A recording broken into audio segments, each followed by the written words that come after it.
الحمدللہ رب العالمین الصلاة والسلام علی رسولہ الامین وآلہ واصحابہ اجمعین والعاقبۃ للمتقین۔ محترم خواتین و حضرات، السلام علیکم ورحمۃ اللہ وبرکاتہ۔ اعوذ باللہ من الشیطان الرجیم، بسم اللہ الرحمن الرحیم۔ لقد كان في يوسف وإخوته آيات للسائلين صدق اللہ مولانا العظیم۔ حقیقت یہ ہے کہ یوسف علیہ السلام اور ان کے بھائیوں کے قصے میں پوچھنے والوں کے لیے بڑی نشانیاں ہیں۔ سیرت نبی صلی اللہ علیہ وسلم کے ضمن میں ہم 12ویں سال کا مرحلہ طے کر چکے ہیں، 13ویں سال میں داخل ہو رہے ہیں۔ مشرکین مکہ کو سمجھ میں نہیں آ رہا کہ اس دعوت کو روکنے کے لیے کیا تدابیر اختیار کی جائے۔ حج کے موقع پر 12 آدمی آئے مدینے سے، لیکن کسی کو پتہ نہیں چلا۔ ٹھیک ہے، حاجی آئے، حج کرے، چلے گئے، لیکن مکے سے اچانک ایک خوبصورت انسان کا لاپتہ ہو جانا، حضرت مصعب بن عمیر رضی اللہ تعالیٰ عنہ کو انصار مدینہ کی خواہش پر کہ دین سکھانے کے لیے کسی کو بھیجیے، نبی کریم صلی اللہ علیہ وسلم نے پہلا داعی اسلام بنا کر بھیج دیا۔ تو مکے میں تو ان کی کمی محسوس ہوگی کہ کہاں چلا گیا آدمی۔ پہلے وہ غم و غصے میں، صدمے میں ہیں کہ ان کے 100 آدمی، رشتہ دار، چچا، ماموں، بھائی بہن، شوہر، بیوی، کسی نہ کسی کا کوئی رشتہ دار، 100 آدمی 6 سال سے جا کر حبشہ میں بیٹھے ہوئے، آنے کا نام نہیں لے رہے۔ کیا ان کو ماں باپ کی، بہن بھائی کی، بیوی بچوں کی، کسی کی یاد نہیں آ رہی؟ پھر ان کے کھانے پینے کا کیا بندوبست؟ آخر یہ کون سی چیز ہے جو یہ قربانیاں دینے پر ہماری اولاد، ہماری رشتہ داریاں کام نہیں آ رہی ہیں؟ ایسے موقع پر لگتا ہے کہ 13ویں سال کے تقریباً اینڈ میں، آخری میں، یہ چونکہ سفر کرتے ہوئے مدینے سے اور خیبر وغیرہ جاتے آتے رہتے، ان کو یہودیوں نے سکھایا کہ جا کر اگر یہ نبی ہیں تو ایک سوال کرو۔ سوال یہ تھا کہ بنی اسرائیل جو فلسطین میں رہتے تھے یعقوب علیہ السلام کی پیغمبری کے دور میں، یہ مصر کب گئے، کیوں گئے، کیا وجوہات تھی؟ جان بوجھ کر سوال اس لیے کیا گیا کہ سوائے یہودیوں کے اس بارے میں عرب کی سرزمین پر کوئی فرد نہیں جانتا تھا، اور کسی یہودی کا نبی کریم صلی اللہ علیہ وسلم سے ملاقات کرنا، آپ سے دین حاصل کرنا، کچھ آپ سے گفتگو کرنا ثابت نہیں ہے ابھی مکے کے اس دور میں ثابت۔ البتہ عیسائیوں کے گروہ آئے، بات چیت ہوئی، سورہ قصص میں بھی اس کا ذکر ہے، باہر، لیکن بات بنی نہیں، تو چلے گئے۔ کچھ ایمان لائے، کچھ نہیں لائے، لیکن یہودیوں کے ساتھ ابھی کوئی معاملہ نہیں ہوا ہے۔ تو انہوں نے ایک چال چلی کہ جائیے، جا کر پوچھیے، اگر یہ واقعی نبی ہیں تو ان کو صحیح پتہ ہو جائے گا۔ قرآن مجید کا یہ پہلا اور ایک ہی سورہ، واحد سورہ ہے جس میں اللہ تعالیٰ نے پیدائش سے لے کر نبی کی نبوت تک کے پورے واقعات تفصیلات سے بیان کر دی، ایک ہی نبی کی، یوسف علیہ السلام، اور انہیں کے خاندان کے اطراف کا ذکر ہے، ان کے والد یعقوب علیہ السلام، چھوٹے 10 سوتیلے بھائی اور ایک چھوٹا بھائی حقیقی جو ان کا تھا بنیامین، بس انہیں کا تذکرہ ہے اور کسی کا نہیں۔ اتنا تفصیلی تذکرہ جب اللہ تعالیٰ قرآن میں یوسف علیہ السلام کا کر سکتا ہے تو ایک آدھ چیپٹر ہمارے نبی کی سیرت کا بھی ہو جاتا، کہاں پیدا ہوئے، کیوں پیدا ہوئے، کیا وجوہات تھی، حالات کیا تھے، لیکن نہیں۔ جس نبی پر میں نے یہ کلام نازل کیا ہے اس کی سیرت کو ڈھونڈو، تم لوگ امتی ہو، ڈھونڈو اس میں، اور وہی ایک طالب علمانہ کوشش میں نے کی ہے، سیرت سے قرآن کو ریلیٹ کرنے کی، کہ کہاں کہاں قرآن میں سیرت النبی چھپی ہوئی ہے۔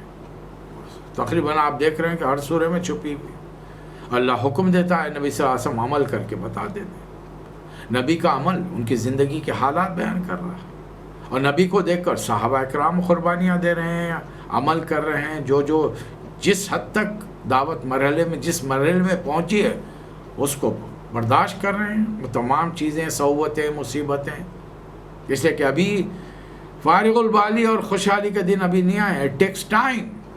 ابھی تو اور قربانیاں دینی پڑیں گی. تو ایسے موقع پر اللہ تعالیٰ نے پیغمبر کے نام پر باقاعدہ ایک سورہ نازل فرما دیا, سورۃ یوسف. 111 آیتیں ہیں, 12 نمبر کا سورہ ہے, اور کسی نے اس کا نمبر ترتیب کے اعتبار سے لکھنے کی کوشش کی ہے 53, اور میں نے اس کو لیا ہے 88 نمبر, اور یہ 53 نمبر پر یہاں لیا گیا ہے. آپ کے گھر میں بھی جو قرآن ہوگا ذرا دیکھیے, شروع کا جو بسم اللہ الرحمن الرحیم سے پہلے اوپر جو ہوتے ہیں اس میں آیات لکھی ہوتی ہے, ایک جانب رکوع کتنے ہیں وہ لکھے جاتے ہیں, درمیان میں سورہ کا نام اور نمبر لکھا جاتا ہے, سائیڈ میں اس کے ایک نمبر دینے کی کوشش کی گئی. 53 اس میں ہے. اب آپ دیکھیے آپ کے پاس کیا ہے. چلیے, الف لام را حروف تہجی ہے. یقین, ایمان, اعتماد کے ساتھ دہرائیے. 30 نیکیاں کھاتے میں لکھی گئی. تلک آیات الکتاب المبین, یہ اس آیات کی کتاب ہے جو اپنا مدعا, اپنا مقصد صاف صاف بیان کرتی ہے. انا انزل, ہم نے نازل کیا. محمد صلی اللہ علیہ وسلم کا کلام نہیں ہے, اور اس کو ہم نے عرب کی سرزمین پر اپنے بندے پر نازل کیا جو عربی بولتے تھے. ان کی مادری زبان عربی تھی, اور جن میں تبلیغ کرنا تھا ان کی مادری زبان بھی عربی ہے. انا انزلناہ قرآنا عربیا لعلکم تعقلون, تاکہ لوگ عقل سے کام لیں. ہم کوئی خط آ جاتا ہے, ٹیلی گرام, پرانے زمانے میں ٹیلی گرام آ جاتا ہے, آج واٹس ایپ پہ میسیج آ جاتا ہے, ٹویٹر پہ کوئی پیغام آ جاتا ہے, جو بھی ذرائع ہوں, تو کیا ہم خالی اس کے حروف تہجی کو دہرا لیتے ہیں بغیر معنی مفہوم سمجھے کہ کسی اجنبی زبان میں آ گیا, اور اتفاق سے اس پر نمبر دیکھا تو پتہ چلا کہ رشتہ دار کا ہے, والد کا ہے, بھائی کا ہے, بیوی کا ہے, ماں کا ہے, کسی کا بھی ہو سکتا ہے. یہ انہوں نے اچانک کس زبان میں لکھ دیا ہم کو, اب نہیں سمجھ میں آ رہا, تو کیا کریں گے ہم؟ درود شریف پڑھ کے اس کو پھونک دیں گے, پھر ہر روز نکالیں گے, دیکھیں گے, درود شریف پڑھ کے پھونک کے رکھ دیں گے, یا کسی جاننے والے سے جا کر پوچھیں گے. اگر یہ کام ہم دنیاوی معاملات میں کر سکتے ہیں تو ہماری آخرت کا جس کتاب پر دار و مدار ہے اس کے ساتھ یہ لاپرواہی گزشتہ 200 سال سے زیادہ عرصے سے کیوں چلی آ رہی ہے؟ جبکہ اللہ فرما رہا ہے ہاں بے شک میں نے قرآن کو عربی میں نازل کیا ہے, اس لیے کہ دیگر تمام کتابوں کو ان نبیوں پر جو جس زمانے میں جس علاقوں میں پیدا ہوئے ان علاقائی زبانوں میں ہم نے ان کو نازل کیا تھا. ہندوستان میں پوچھئے مقدس کتابیں کون سی ہیں؟ رگ وید, سام وید, اتھر وید, یجر وید. تو ان سے بھی سوال کریں نا, کیوں یہ سنسکرتی میں, کیوں انٹرنیشنل لینگویجز میں کیوں نہیں ہے یہ؟ اس لیے کہ جس زمانے میں جو پیغمبر وہاں پر تبلیغ کے لیے آئے تھے انہیں پیغمبر کا نام وہ بھول چکے ہیں. یہودیوں سے پوچھئے تمہاری انٹرنیشنل زبان کون سی ہے؟ بھائی آج تو وہ دنیا سے تقریباً ختم ہو چکی ہے, جس کو وہ ریوائیو کرنے کی کوشش کریں. ہبرو, عبرانی زبان. عیسیٰ علیہ السلام کے ماننے والوں سے پوچھے کیا بات ہے, آپ کی سیرامک لینگویج سوریانی زبان کہاں ہے؟ یہ تمام چیزیں ہیں, اس لیے ہم کو شرمانے کی کوئی ضرورت ہے. ہاں عربی میں نازل ہوا, تمہارے پیغمبر تمہارے علاقے میں تم لوگوں کی تبلیغ کے لیے آئے تھے, لیکن یہ آخری پیغمبر ساری انسانیت کے لیے آئے ہیں. مت مانو ان کو, ان کے رولز ریگولیشن جو انسانوں کی زندگی سے متعلق ہیں اس پر اپلائی کر کے اپنے ملک میں اس کا ایک تجربہ کر کے دیکھو کیسا امن, عدل, سکون, انصاف, ہیومن رائٹس ہر کسی کو ملتے ہیں. جس چیز کا فقدان ہے, عورتوں کی سر عام عزتیں لوٹی جا رہی ہیں, چوریاں, ڈاکے, اور جو ہمارے ذمہ داران بنے ہیں ایک ایک پر ہر قسم کے کیسز ہیں, کوئی قاتل ہے, کوئی ڈاکو ہے, کوئی چور ہے, تو پھر ملک کا نظام صحیح ہوگا تو کیسے ہوگا؟ اس کے لیے تم عمل مت, ایمان مت لاؤ, عمل تو کر کے دیکھو. اس لیے کہ یہ وہ واحد رولز ہیں, قوانین ہیں, ضوابط ہیں جو دنیا بھر میں کسی ملک میں کسی زبان علاقے کے لوگوں میں اگر امپلیمنٹ کیے جائیں گے, جاری کیے جائیں گے تو وہی رزلٹ دیں گے جو آج سے 1400 سال پہلے عرب کی سرزمین پر ہمارے 4 حکمران خلفائے راشدین جو کہلاتے تھے, حضرت ابو بکر, حضرت عمر, حضرت عثمان, حضرت علی کے دور میں امپلیمنٹ ہو چکا. تم بھی اس کا وہ منظر دیکھ لو گے. چلیے آئیے, تو اللہ فرما رہا نہ ہے نبی صلی اللہ علیہ وسلم نحن نقص علیک احسن القصص بما, ہم ایک بڑے خوبصورت قصے سنا رہے ہیں آپ کو, بہترین پیرائے میں بیان کر رہے ہیں. اوحینا الیک حاضر قرآن، اس قرآن میں آپ پر وحی کی جا رہی، وَإِن كُنْتَ مِن قَبْلِهِ لَمِنَ الغَّافِلِينَ، اور اس کے نزول سے پہلے آپ اس واقعے سے، اس کی حقیقت سے، اس کے تفصیلات سے ناواقف تھے۔ اب بتائیے ہمارے ان مسلمان بھائیوں کا جو جوش، جذبے اور ایک عقیدت کے تحت یہ جانتے کہ ہمارے نبی سب جانتے تھے، اللہ فرما رہا نہیں جان، اس سورے کے نزول سے پہلے اس سورے کی جو تفصیلات اللہ قرآن میں بیان فرما رہا ہے حضور اکرم صلی اللہ علیہ وسلم نہیں جانتے تھے۔ اسی لیے اللہ فرما رہا ہے نحن نقص علیک احسن القصص، ہم اور نہ صرف قصے بیان کر رہے ہیں، بڑے پیارے انداز میں بیان کر رہے ہیں، دل نشین انداز میں بنا رہے ہیں، اس کو وحی کے ذریعے آپ پر بھیج رہے ہیں، اور آپ وَإِن كُنْتَ مِن قَبْلِهِ لَمِنَ الْغَافِلِينَ، اور آپ اس سے ناواقف تھے۔ آپ قصہ کیا ہے؟ اذ قال یوسف لأبیہ، حضرت یوسف السلام بچے ہیں، اپنے والد سے کہہ رہے ہیں، اچانک ایک دن خواب دیکھا ہے، آ کے کہ یا بتی انی رأیت احد عشر، میں نے خواب دیکھا، ابا جان نبی ہیں، یعقوب علیہ السلام نبی ہیں، کئی شادیاں کی ہیں، 10 جوان بیٹے ہیں، 2 چھوٹے بیٹے ہیں۔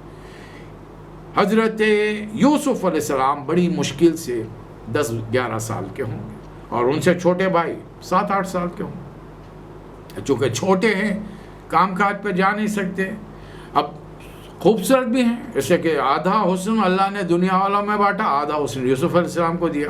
اب بچہ صحت مند بھی ہو، تندرست بھی ہو، صورت شکل کا بڑا پیارا ہو، ذرا ایک ازمپشن سے کام لیجیے، تصور سے کام لیجیے، بچہ پیدا ہوا 6 مہینے کا ہوگا، سال بھر کا ہوگا، اب لڑکھڑا کے ڈگمگاتے ہوئے دیوار پکڑ کے چلنے کی کوشش کر، یہ تمام بڑے بھائی جو جوان ہو چکے ہیں، کم سے کم ان کا سب سے چھوٹا جو ہوگا 15-16 سال کا ہوگا، کیا یہ تمام بھائیوں نے یوسف علیہ السلام گودوں میں لے کے نہیں کھلایا ہوگا؟ ہر کسی کی خواہش ہے، اتنا خوبصورت بچہ ہے، اپنے ہی باپ کا ہے، باپ سب کے ایک ہے، ماں الگ ہو سکتی ہے۔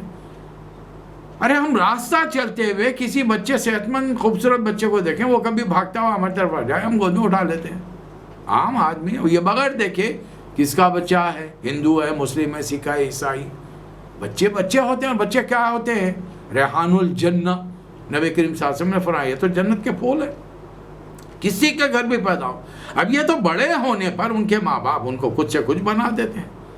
ہم مسلمان گھروں میں پیدا ہوئے، مسلمان کہلائے، وہ غیر مسلم گھروں میں پیدا ہوا، غیر مسلم کہلائے۔ تو بجان میں نے خواب دیکھا ہے کہ 11 تارے ہیں، چاند اور سورج ہیں، مجھے سجدہ کر رہے ہیں۔ اب کیا خواب ہے؟ یعقوب علیہ السلام نبی ہیں، خوابوں کی تعبیر کا علم انہیں نہیں دیا گیا، اس لیے وہ صاف کہتے ہیں یا بنیا، میرے بچے، لا تخصص رؤیاک علی اخوتی، اپنے بڑے بھائیوں سے اس کا ذکر نہیں کرنا، فَيَكِيدُوا لَكَ كَيْدًا، کہ ایسا نہ ہو کہ وہ تمہیں نقصان پہنچانے کے فکر میں لگ جائیں، نقصان پہنچانے والے بن جائیں۔ اس لیے کہ اِنَّ الشَّيْطَانَ لِلْإِنسَانِ عَدُوٌّ مُّبِينٌ، شیطان انسان کا بدترین دشمن ہے، قسم قسم کے عجیب و غریب وسوسے ڈالتا ہے، اور دوسری طرف شیطان ان بھائیوں کے دلوں میں وسوسہ ڈال رہا ہے، کیا ہے وہ ہم دیکھیں گے۔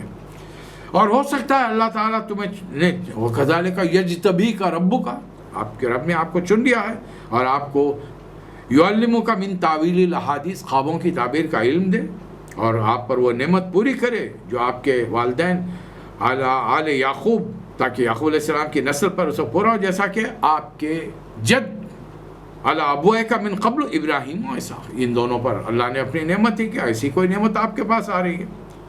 اب یہ سوال ہوا، کیسا معلوم ہوا؟ اس کے لیے میں نے ایک آیت آپ کے سامنے شروع میں تلاوت کی، آیت نمبر 7، وَقَدْ كَانَ فِي یوسف وَإِخْوَتِهِ آیَاتٌ لِلسَّائِلِينَ، یوسف علیہ السلام ان کے بھائیوں میں پوچھنے والوں کے لیے ایک نشانی ہے۔ چلیے کیا ہے؟ ادھر یہ چھوٹا بیٹا اپنے والد محترم سے نبی ہیں، انہیں اپنے خواب کو بیان کر رہے ہیں یوسف علیہ السلام، دوسری طرف تمام 10 بھائیوں کا جتھا گھر کے کونے میں کسی میدان میں جمع ہے، اور غم، غصہ، افسوس ان کو اس بات کا ہے، کس بات کا؟ آئیے دیکھیں، اذ قالوا، آپس میں گفتگو کریں، لیوسف واخوہ احب الی ابینا منا ونحن عصبہ، یہ چھوٹا جو ہے ہمارا یوسف اور اس کا چھوٹا بھائی ابا کو بہت عزیز ہو گئے بھائی، جبکہ ہم عصبہ ہیں، جتھا ہیں 10 آدمیوں کا. ابا نے سارا کام خود تو ریٹائرڈ ہو گئے، ساری ذمہ داریاں زمینات کی اور تمام جو مراحل جو بھی مسئلے ہیں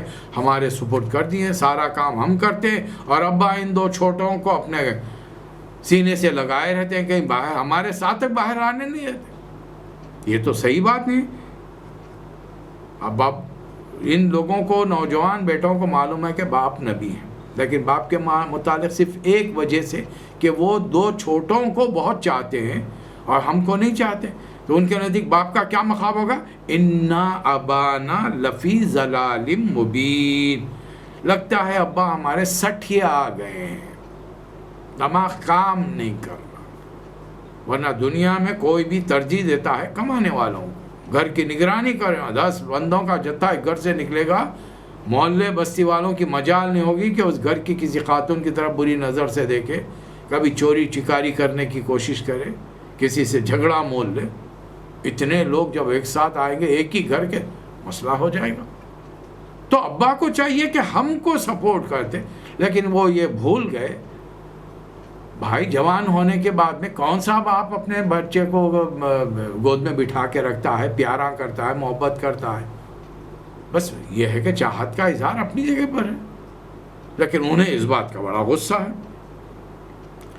اب اس بات کے احساس نے اس مقام پر پہنچا دیا کہ ان کے منہ سے یہ کلمات، اقتلوا یوسف، قتل کر دو یوسف، قتل کر دو یا کہیں پھینک کرا دو، تاکہ ان کے بعد تو 2-4 دن روئیں گے ابا جان گھر والے، اس کے بعد ابا جان کی ساری توجہ تمہارے پر ہوگی. وَتَكُونُوا مِن بَعْدِي قَوْمًا صَالِحِينَ.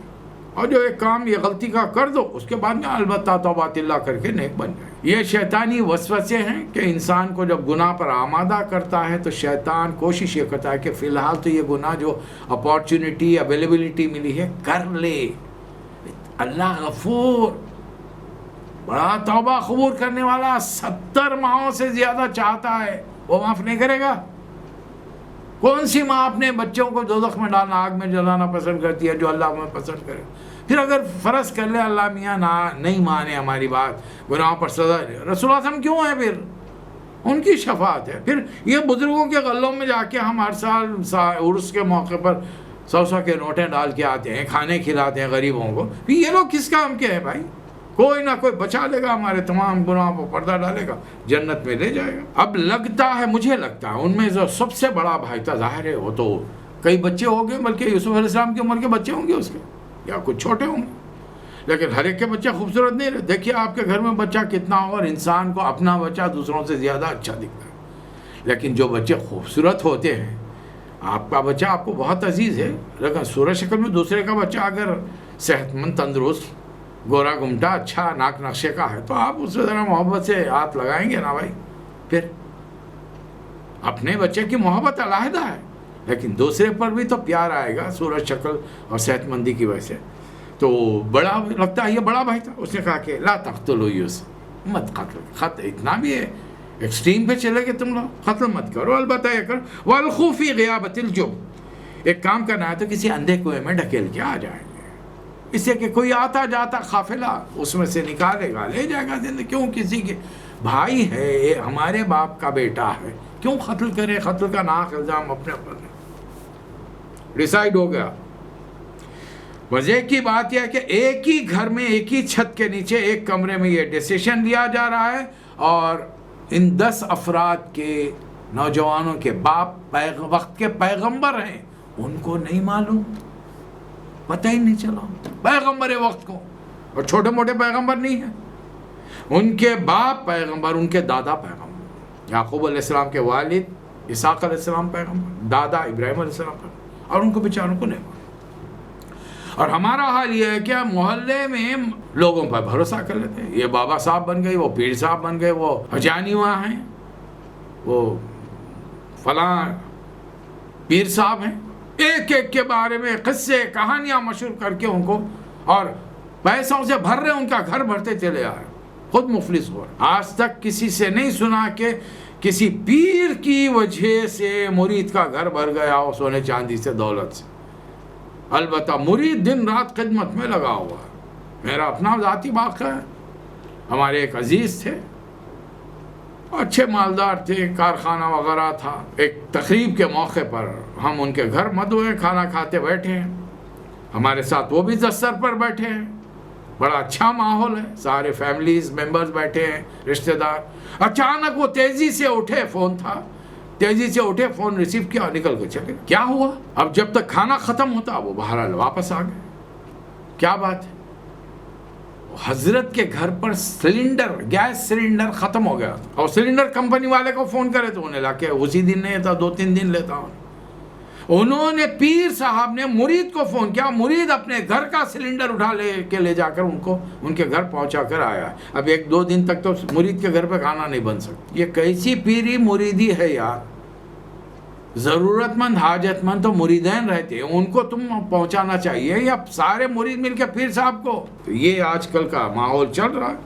اب یہ 10 بھائی پہنچ گئے.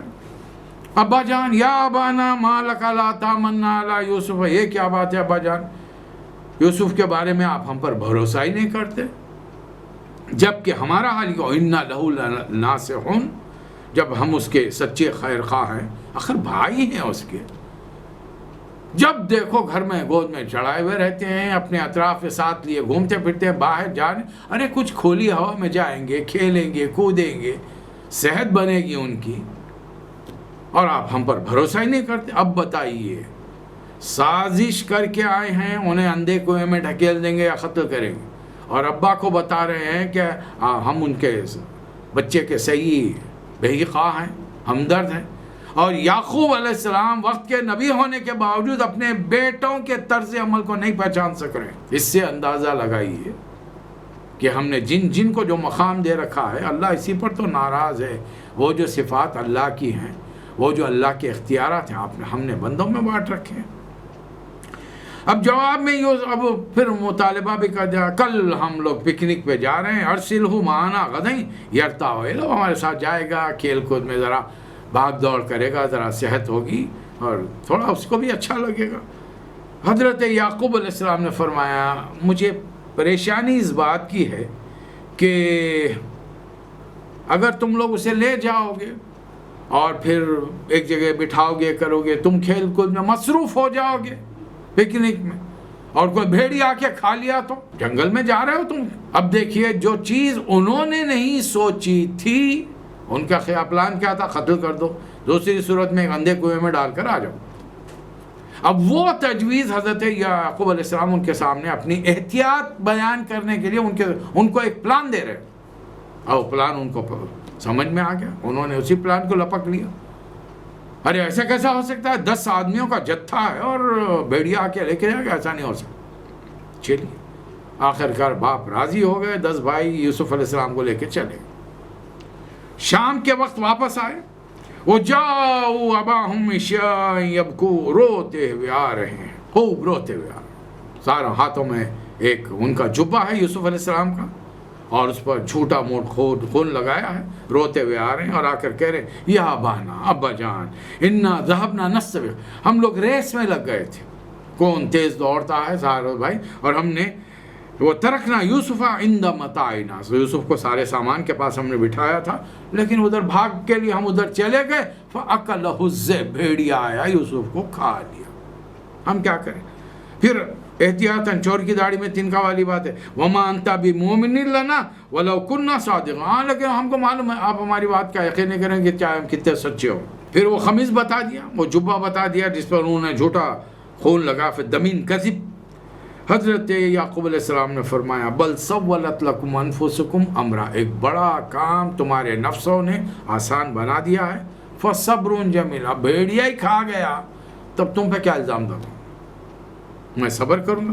واللہ المستعان علی ما تصفون، اب جو بات تم بتا رہے ہو، بنا رہے ہو، اس پر اللہ کی مدد طلب کی جا سکتی ہے. ادھر اللہ تعالیٰ نے یوسف علیہ السلام کو اشارہ کیا تھا کہ بھائی یہ کرنے والے ہیں، لہذا دیکھیے آیت نمبر 16 میں اللہ تعالیٰ اس کا ذکر، 15 میں ذکر، وَأَوْحَيْنَا إِلَيْهِ لَتُنَبِّئَنَّهُمْ بِأَمْرِهِمْ، ہم نے یوسف پر وحی کی تھی کہ وقت آئے گا، یہ جو حرکت آپ کے ساتھ یہ لوگ کر رہے ہیں، آپ کے بڑے بھائی لوگ، آپ ان کو جتائیں گے، مطلب اب یہ آپ کو کوئی نقصان ہونے والا نہیں. چلیے، اندھے کنویں میں بھائی کو ڈھکیل دیا، جبہ اتار دیا. اب بتائیے ایک 10-12-11 سال کا لڑکا ہے، حقیقی بھائی، سونتےلے بھائی ایک ہی باپ کی اولاد ہے. 10 بھائی اس کو پکڑ کر جسم سے جھبا اتار رہے ہیں اور اس کو دھکا دے کر کنویں میں گرا رہے ہیں. بچہ خاموش ہے، اس لیے کہ اللہ کا اشارہ مل چکا ہے، اور بھائی واپس آ گیا چھوڑ کر. اندھیرا ہو گیا اب ادھر سے. لیکن اللہ کی ٹائمنگ دیکھیے، یہ لوگوں کو، بھائیوں کو آ کر ادھر گھنٹے 2 گھنٹے نہیں ہوں گے، اللہ تعالیٰ نے ادھر سے قافلہ گزارا. ان لوگوں کو معلوم تھا کہ بھئی یہاں پر ایک کنواں ہے، انہوں نے اپنا پانی پلانے والا سقا بھیج دیا. وہ جب آیا ڈھول ڈالا، یوسف علیہ السلام نے ڈھول پکڑا، چھوٹے بچے تھے ڈھول میں بیٹھے آگے. اب وہ چاندنی رات میں جب اس آدمی نے دیکھا، ارے یہ تو ہادہ غلام، اور تو بڑا پریشان ہو گیا. یا بشرا، یہ تو بڑی خوشی کا موقع ہے بھائی، مبارک ہو، یہاں تو ایک لڑکا ہے اور بڑا حسین خوبصورت ہے. انہوں نے قافلے کے اندر فوری چھپا لیا، سیدھا مصر پہنچے، اور وہ شروع بثمن بخس دراہم، اور چند درہموں کے عوض یوسف علیہ السلام کو بھیج دیا. جو آتا ہے یعنی جلتے گھر کی بانس صحیح، فوری جو پیسے ملے. اب اتفاق کی بات ہے، دیکھیں اتفاق نہیں، ہمارے لیے اتفاق ہے، اللہ کی پلاننگ ہے، اللہ تعالیٰ کی پروگرامنگ ہے. خریدنے والا کون ہے؟ مصر کا ایک بہت بڑا سردار، زمینات ہیں، جائیداد ہیں، غلام ہیں، کاروبار پھیلا ہوا ہے. اس نے خرید لیا اور لے کر اپنے بچے کو دیکھا، نقشے سے، صورت شکل سے، اخلاق آداب سے ایک اچھے گھر کا نظر آ رہا ہے. 9-10 سال کا، 11 سال کا بچہ اب لے جا کر اپنی بیوی سے کہہ رہا ہے، لیمراتی اکرمی مسوا عسى ینفعنا او نتخذہ ولدا. اس کو ذرا اچھی طریقے سے رکھنا، دیکھ بھال سے رکھنا، چھوٹا بچہ ہے، دیکھو کتنا خوبصورت ہے، اور ہو سکتا ہے یہ ہمارے لیے فائدہ پہنچائے. جیسا جس کو پرورش گھر میں کریں گے تو آپ کے دل و جان سے خدمت کرے گا، یا پھر معلومات ہوں گے اور اچھا تہذیب تمیز وغیرہ ہوگا تو ہم اپنا بیٹا بھی بنا سکتے ہیں اس کو. وہ صرف سوچ رہے ہیں، اور اللہ کی پلان کیا ہے؟ وَكَذَلِكَ مَكَّنَّا لِيُوسُفَ فِي الْأَرْضِ، ہم نے اس طریقے سے یوسف علیہ السلام کے قدموں کو یہاں پر مصر کی سرزمین میں جما دیا، اور ان کے لیے اقتدار کا راستہ ہموار کیا ہے.